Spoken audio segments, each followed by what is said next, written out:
এনআইএর ওপর আক্রমণ, তৃণমূলের তো অভ্যেস হয়ে গেছে।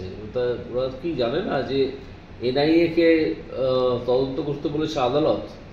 ওদের তো আদালতের উপর আক্রমণ হয়ে গেল। ওদের তো কোনো শিক্ষা দীক্ষা কিছু নেই, ওরা এরকমই করে। আমি যখন আদালতে ছিলাম বিচারপতি হিসেবে, বেশি দিন আগে তো নয়, কিছুদিন আগে, তখনও দেখেছি আদালতকে আক্রমণ করা, আদালতকে বিভিন্নভাবে উত্তপ্ত করা, আদালতের কাজ বন্ধ করে দেবে।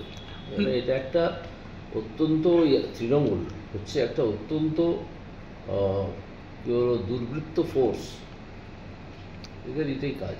মানে সন্দেশখালীতে মানে অপর একটা চিত্র মনে করছেন একই জিনিস হলো সন্দেশখালী যেমন। হ্যাঁ, সন্দেশখালী তো একই রকম হয়েছিল।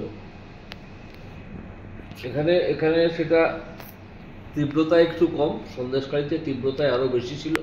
কারণ সন্দেশখালীর গুন্ডাটি আরও বড় গুন্ডা, এখানকার গুন্ডাটি হয়তো বা এখানে যাকে অ্যারেস্ট করেছে সেই ভদ্রলোক হয়তো ততটা বড় গুন্ডা নন। পাশাপাশি আজকে একটা জনসভাতে মমতা বন্দ্যোপাধ্যায় যেটা করেছে গ্রামবাসীদের উপর হচ্ছে এনআইএ আক্রমণ করেছে, উল্টো তিনি বলছেন, এমনটি অভিযোগ। কি বলবেন? মমতা বন্দ্যোপাধ্যায় সবসময় উল্টো বলেন, উল্টো বলে মানুষকে বিভ্রান্ত করার চেষ্টা করেন। যেমন আমাকে একদিন বলেছিলেন যে গতকালই বলেছিলেন যে আমি নাকি চাকরি খেয়েছি। এটা উল্টো কথা।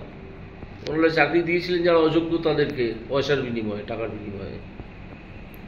তার তো চাকরি তো আমি খাইনি। যাদের চাকরি করা উচিত, দরকার ছিল না, প্রয়োজন ছিল না, দরকার বা প্রয়োজন হলো না, যাদের চাকরি করার কথা ছিল না তাহলে চাকরি করেছে, সেটা আমি অ্যাডমিট করেছিলাম। সেখানে আবার চাকরি খাওয়ার কী হয়ে হলো? চাকরি করার যোগ্যতা নেই, তোমরা পয়সার বিনিময়ে দিয়েছিলে, আমি সরিয়ে দিয়েছিলাম, কিন্তু এটাকে চাকরি খাওয়া হয়ে গেল। তো আমি সঠিক কাজই করেছিলাম।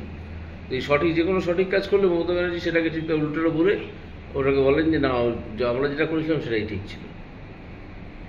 এই হচ্ছে ব্যাপারটা।